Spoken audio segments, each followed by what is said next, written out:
अंधेरे और डरावने कमरे में यी जय अपने घुटनों पर रोता है क्योंकि वह दावा करता है कि वह लायक नहीं है। ऐसा इसलिए क्योंकि उसने कुछ भी गलत नहीं किया। एक रहस्यमय महिला ने अचानक यी जय को गोली मारी और उसे एक विमान से फेंक दिया, लेकिन इसके साथ ही उसके माथे पर एक छेद। जय अपनी आंखें खोलता है। यह सब 7 साल पहले शुरू हुआ था। एक बेहद प्रतिष्ठित कंपनी में एक साक्षात्कार के लिए जा रहे हैं वाई जय एक व्यस्त सड़क से होकर गुजरते हैं और एक कार से टकरा जाते हैं। यी जय आदमी पर जांच, लेकिन वह यी जय की बांह पर पकड़ के रूप में मर जाता है। उसे छोड़ दिया बहुत हिला हुआ है। बाद में इंटरव्यू के दौरान जय अभी भी अपने सदमे से गुजर रहा है और वह जवाब नहीं दे सकते कुछ भी ठीक है, इसलिए उसे नौकरी नहीं मिलती। नौकरी पाने में असफल रहे। एक बड़े छात्र आरण के साथ यी जय स्नातक, तो उसे शुरू करना है मीनियल काम मिल रहा है, जैसे डिलीवरी आदमी और वेटर। उसका परिवार उसकी मदद नहीं कर सकता क्योंकि उसके पिता की मृत्यु हो चुकी है और उसकी मां पहले से ही एक जागीर है। उन्हें अच्छी शिक्षा देने के लिए बहुत बलिदान दिया। यी जय ने कभी भी विभिन्न कंपनियों को फिर से भेजना बंद नहीं किया, लेकिन वह बार बार हार जाता है पूर्णकालिक नौकरी। 7 साल के काम के बाद पार्ट टाइम जॉब यी जय को आखिरकार बिग कंपनी में साक्षात्कार मिला। फिर से साक्षात्कारकर्ता तययू फिर से शुरू से प्रभावित है और जय उच्च आशाओं के साथ बैठक छोड़ देता है। हालांकि उसे जल्द ही एक दोस्त से फोन आता है। कौन उसे सूचित करता है कि वे सभी पैसा निवेश किया एक अन्य मित्र का सौदा हो गया है क्योंकि वह व्यक्ति गायब हो गया है। यी जय अपने दोस्त के अपार्टमेंट में घुस जाता है और दरवाजे पर चिल्लाने लगता है, लेकिन कोई जवाब नहीं देता क्योंकि वे सब उसकी बचत थी। यी जय गुस्सा हो जाता है और साथ दरवाजा मारने शुरू कर देता है, एक अग्निशामक, जब तक वह अपने घुटनों पर नहीं गिर जाता है, जब तक कि वह टूट जाता है। कुछ ही समय बाद वह संपत्ति के विनाश के लिए पुलिस स्टेशन में जाता है, तो यी जय पूछता है उसके दोस्त को गिरफ्तार करने के लिए पुलिस, हालांकि वे कुछ भी नहीं कर सकते क्योंकि एक ऐसे व्यवसाय में निवेश करना जो विफल रहा है एक अवैध है। शाम को यी जय अपनी प्रेमिका जिसू देखने के लिए जाता है। कौन एक आदमी के साथ एक कार से बाहर आता है, उसे फूल देते हैं। एक बार आदमी चला गया, जय उसके पास आती है, जो तुरंत सूंघता है कि वह पी रहा है। उसने उल्लेख किया है कि वह इस महीने बहुत काम नहीं कर पाया है और उसे एक लिफाफा देता है, लेकिन वह इसे परोपकार के रूप में सोचता है और महसूस करता है कि वह एक बोझ के अलावा कुछ भी नहीं है। उनके रिश्ते कहीं नहीं जाएंगे। जय उसके साथ टूटता है। कुछ ही समय बाद जय अपने अपार्टमेंट जाता है, केवल यह जानने के लिए कि मकान मालिक ने लात मारी है वह बाहर और वह बकाया किराए के लिए जमा कर रहा है। जय की सारी बातें बारिश में बाहर छोड़ दी गई हैं, तो उसे जितना आगे बढ़ना है, इसे बचाने के लिए जितना हो सके सामान।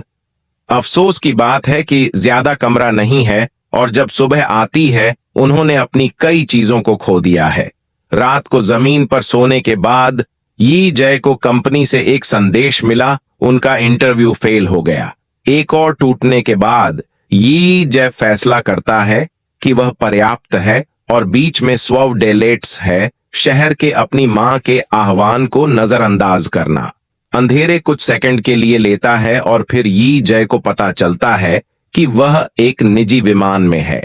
जब वह अपने प्रतिबिंब को देखता है, वह अपने चेहरे बदल गया है क्योंकि बाहर हो जाता है और उस पर थोड़ी देर बाद उसने पास में बैठी रहस्यमयी महिला को देखा। वह अपने हाथ में अपना अलविदा पत्र है, लेकिन उसे बाहर ले जाने से पहले वह जादुई रूप से इसे जला देती है। शेड्स, चमकीली लाल आंखों का खुलासा। अचानक जय को भयानक कमरे में ले जाया जाता है और बीच में एक लंबा टावर होता है। लाल सागर और राक्षस ऊपर चढ़ने की कोशिश कर रहे हैं। महिला ने खुलासा किया कि वह मौत है और वह उसे सजा देने के लिए यहां लाया है क्योंकि वह एक मजाक किया है उसकी।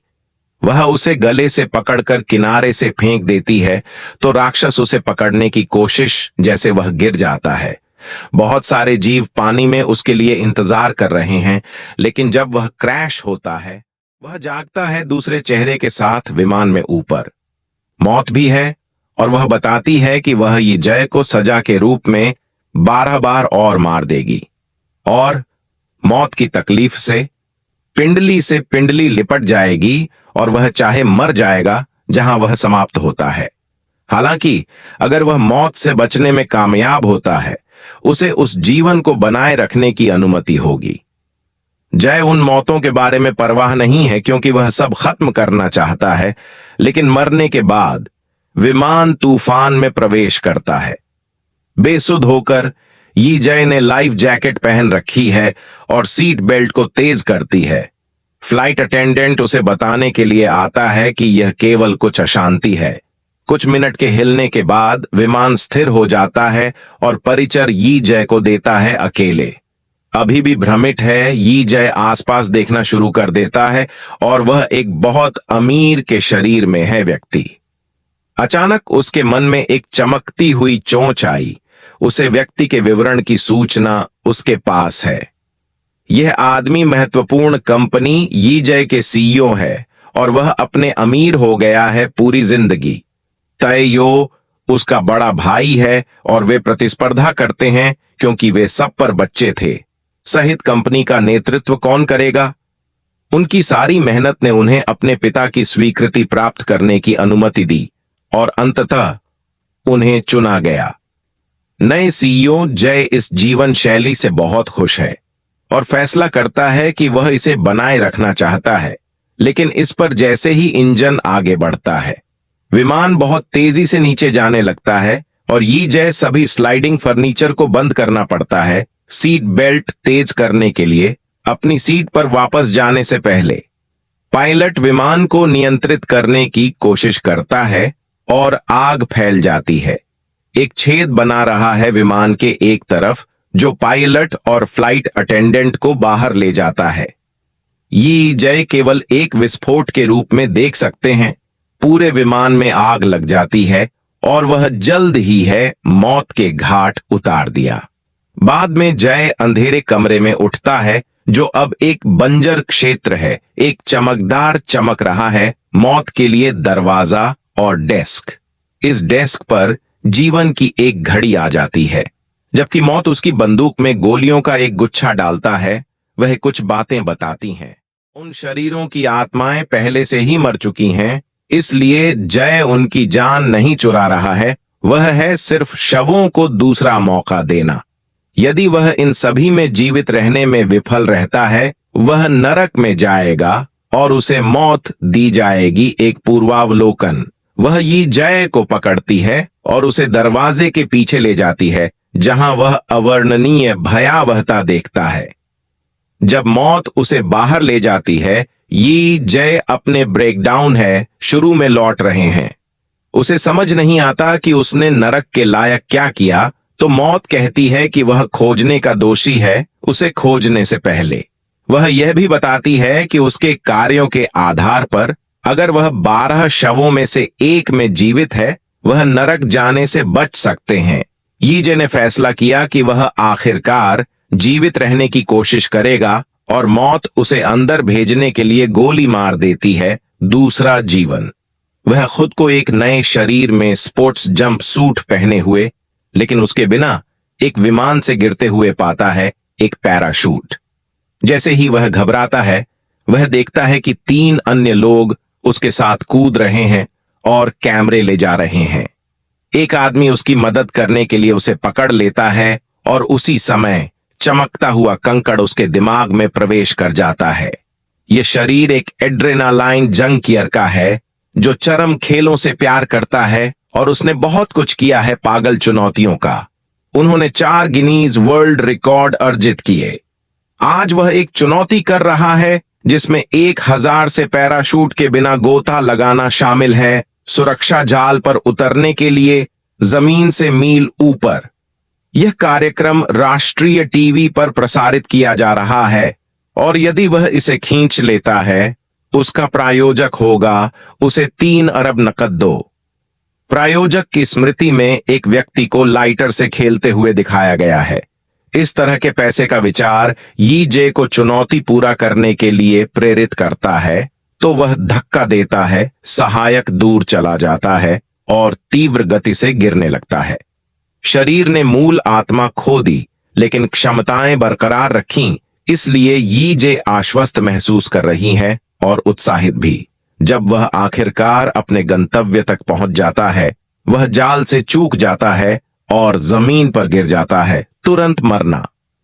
यी जे फिर से अंधेरे कमरे में दिखाई देता है। ये कहना कि पापी माना जाना उचित नहीं है, क्योंकि जब उसने स्वयं को हटाया तो उसने किसी को चोट नहीं पहुंचाई। मौत उसे स्वार्थी कहती है, क्योंकि वह यह नहीं बता पाता कि उसने लोगों को चोट पहुंचाई है, और उसे भेजने के लिए गोली मार देता है उसे तीसरे जीवन में। जल्द ही वह एक स्कूल में एक किशोर के शरीर में जागता है और एक सहपाठी को हंसते हुए देखता है पैराशूट वाले की मौत के वीडियो में। यह यी जे को बताता है कि ये सभी जीवन एक ही वास्तविकता से संबंधित हैं। वह इसके लिए उसे मारने पर विचार करता है, लेकिन उसी क्षण चमकता हुआ कंकड़ उसके दिमाग तक पहुंच जाता है। इस किशोर ने 5 साल की उम्र में अपने पिता को खो दिया था और उसका पालन पोषण एक अकेली मां ने किया था। जो काम करता है उसकी जरूरतों के लिए भुगतान करना कठिन है। लड़का उसे गौरवान्वित करना चाहता था, लेकिन उसे जिनसोंग और उसके दोस्तों के कारण स्कूल आने से नफरत थी। उसे हिंसा से परेशान करते रहे, डकैती या उस पर दूध फेंकने जैसी मूर्खतापूर्ण शरारतें उसकी रिकॉर्डिंग करते समय।